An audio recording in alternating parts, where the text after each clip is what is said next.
Showers, please approach for the swear-to. Please raise your right hand. Do you swear that the information being provided is true and accurate to the best of your information, knowledge, and belief, subject to penalties of perjury? I do.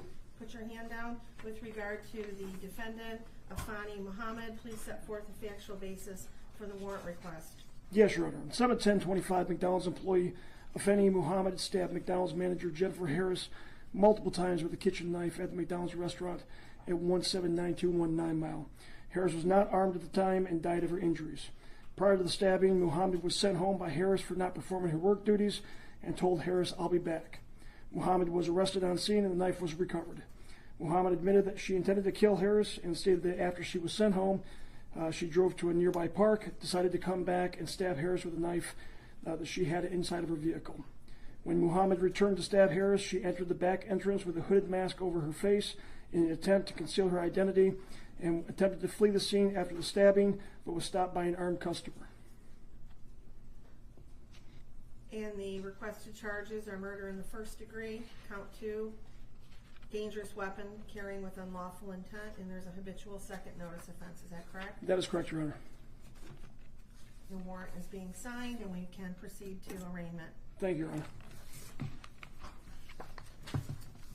Calling file number 25354, People versus Afani Badu Muhammad. Counsel appearances for the record, please. Good afternoon, Your Honor. Sean Haney, public on behalf of the people. Thank you very much, Your Honor. Please, this honorable court, ma'am, on behalf of Mrs. Muhammad, who does appear to be assumed. Your name, please, ma'am. Afeni Muhammad. Very good. You're here today for arraignment on the charges of murder in the first degree, premeditated, count 2, carrying a weapon with unlawful intent, and a habitual second notice. Mr. Licata, how does your client wish to proceed? Thank you very much, Your Honor. At this time, my client is asking the court to enter a not guilty plea. This matter set for a probable cause conference and a preliminary exam. I have advised my client of her rights, as well as the charges against her and the potential penalties. We are ready to proceed on those grounds. Very good. Ma'am, do you understand the nature of the charges against you to your satisfaction after talking to your attorney? Yes. Very good. I will go ahead and enter a not guilty plea on your behalf. Are you requesting a court-appointed attorney?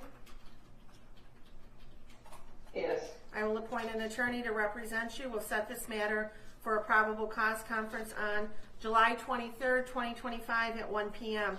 The preliminary examination will be on July 30th, 2025 at 1 p.m. As to bond, Mr. Licata. Thank you very much, Your Honor. Just briefly, my client is 26 years old, does live in the great city of Eastpointe.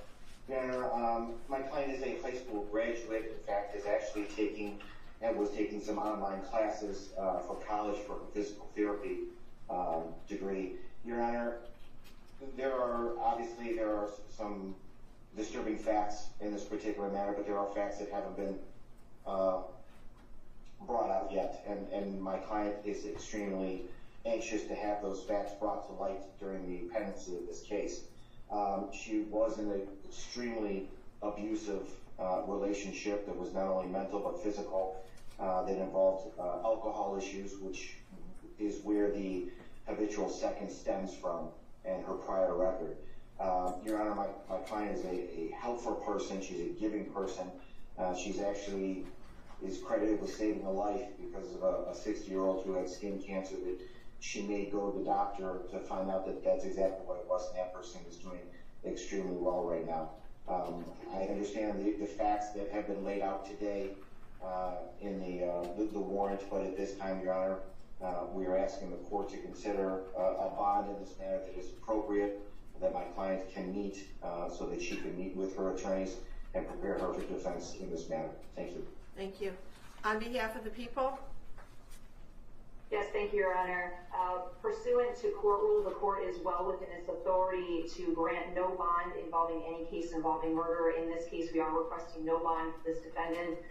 Also provided within the court rules are certain factors for this court to consider when determining whether to grant any bond at all, and in this case, we are requesting no bond as I indicated. First of all, the court can consider whether or not this defendant is a threat to the community.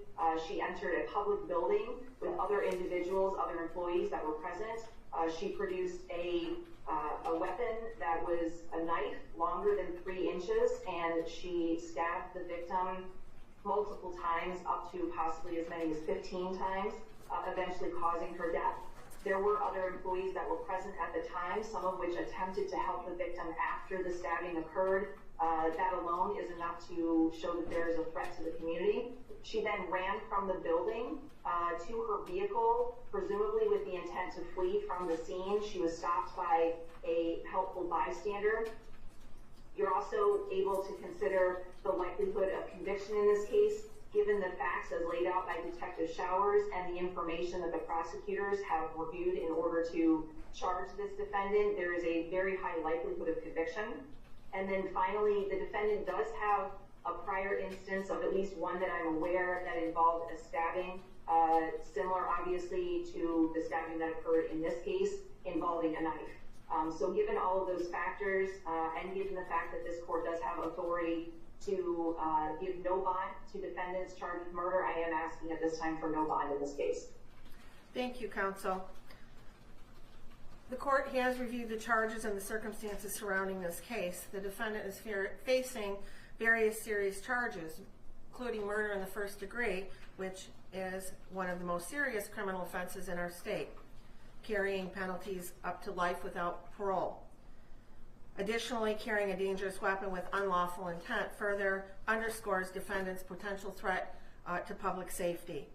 Defendant has a prior criminal record out of Virginia for malicious wounding.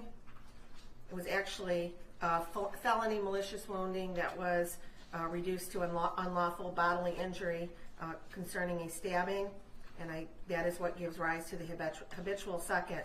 And in determining bond, the court must look to the factors outlined in Michigan Court Rule 6.106. Number 1, the seriousness of the offense and the danger posed to the community.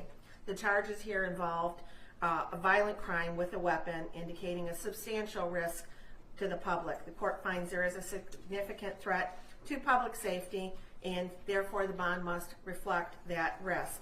Number 2, the weight of the evidence against the defendant. While the evidence is not fully before us and the defendant is cloaked with the presumption of innocence, the nature of the charges along with the prior criminal history suggests that there is substantial evidence against the defendant.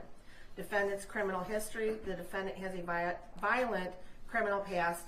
The history supports the court's concern that the defendant may engage in further violent conduct if she is released.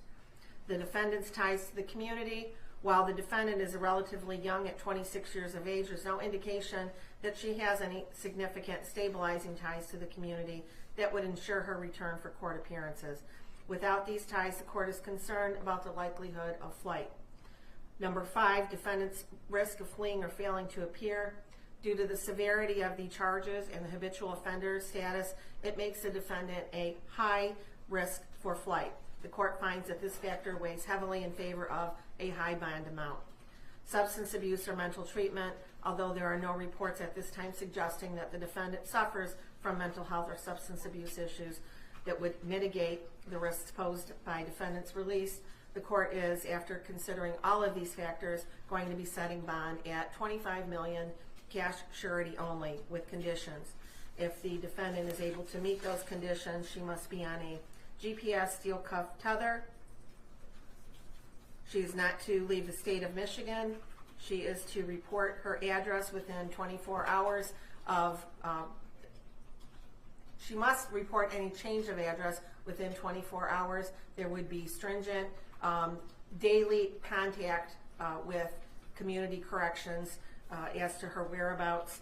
She also would be required to have alcohol and drug testing as condition of her release.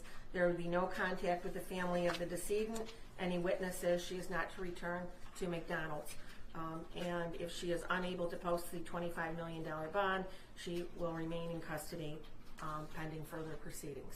And that concludes this matter for today. We will see you back here, ma'am, on July 23rd at 1 o'clock for your probable cause conference. Thank you. Thank you, Your Honor. Thank you very much, Your Honor.